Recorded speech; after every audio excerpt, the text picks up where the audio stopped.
எல்லாருக்கும் அப்புறம் தானடா உங்களை நான் பண்ணிக்கிட்டு வர்றேன். அதான் எப்படி இருந்தப்ப வந்துகிட்டு இருக்கீங்க, எப்படி வர்றீங்க? ஏன் நீங்க கொஞ்சம் வாயடக்கம் கையடக்கம் பத்தாது.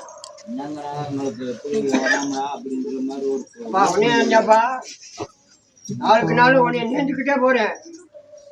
முதல்ல எப்படி வந்தீங்க, எப்படி இருக்கு ஆளு? இது மட்டும் இங்க வரக்கூடாது என்னப்பா?